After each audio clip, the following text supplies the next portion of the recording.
Randall Hughes with God Glorified, and we're commenting on our reading for today, July the 1st. And we began with the portion from 2 Kings chapter 5 with Gehazi, the servant of Elisha, who went after Naaman to get of the reward. It's amazing. He straight out lied to Naaman, straight out lied to Elisha. God help us have enough wisdom to understand that, first of all, the hearts of men. Purify our hearts, cleanse our hearts.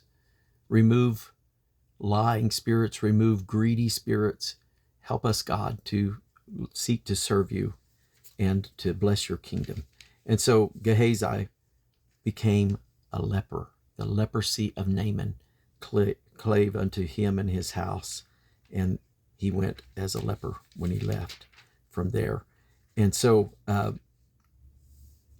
next we went back to chapter 8 of 2 Kings, and this was in the year of 862. I may have mentioned that Edom had revolted against the king of Judah, and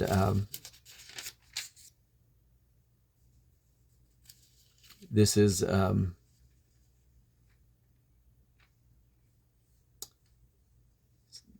Jehoram still, who had the daughter of Ahab to wife, and had evilly led Israel. And it was during this time that 2 Chronicles chapter 21 that there is a writing that is presented to him, and it says in Chronicles, from Elijah the prophet. Now, obviously, this is after Elijah has been taken up into heaven, and so there's about 2 or 3 different ideas about this passage, that it either was something Elijah wrote before he was translated, and it made it to Jehoram now, and is expressed in the substance of that letter is found out, or it was written from Elijah in that day, and it was delivered in that day supernaturally in some way to him, or the third theory is that the text meant Elisha. And so that's the various theories on the letter, in which God was proclaiming a curse on them, on their bowels, that him and his people and his family would all die.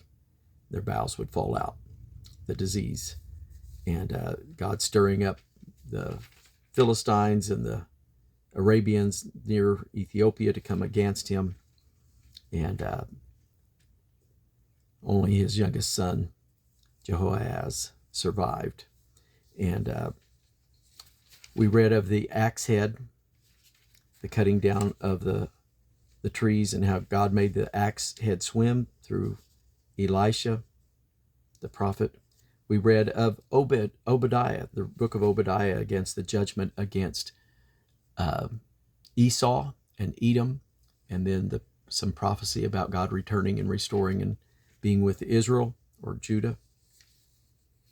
And so that's our readings for today. And so the book of Obadiah is mainly just that, the proclamations against the nation of Edom and Esau, and that they would be cut off.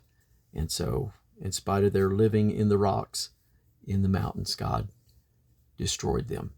And so, anyway, that put there right after they had revolted. And so we're somewhere around the year 860 BC. We also had prior to that would have been the defeat of the king of Syria, when he began to continually try to go to war against Israel, and God would speak to the prophet, and the prophet would tell the king, and the king would make a way to offset that. And it happened more than twice, it says, not once nor twice. And so it was so many times that the king became frustrated and said, there's a traitor. And when he went after them, God allowed them to compass the city. And here's a prayer that I pray frequently. I hope I pray it enough. God, open my eyes. I want to see the things of God. I want to understand the things in your word. And so Elisha prayed for his servant and said, open his eyes, because there's more that be with us than they be with him. And so no matter who's coming against you, it doesn't matter. We know that 1/3 of the angels fell with Satan, that means there's 2-1 in our favor. Just on the angel side, not talking about just the power of God to work in our behalf, to do the miraculous whenever we need the miraculous. And so he knows where we're at, and he knows how to provide and how to supply. And so they took the Syrian army and they took them to Samaria, and then the king fed them there, and they let them go, and the Syrians did not come against them again. And so some unique things in our reading. We want to be pleasing to God. We want to be fulfilled by, according to his word, fulfilling his word, living according to his word, and pleasing him, so that we can have the blessings of God upon our lives. So God bless you this day. In Jesus' name.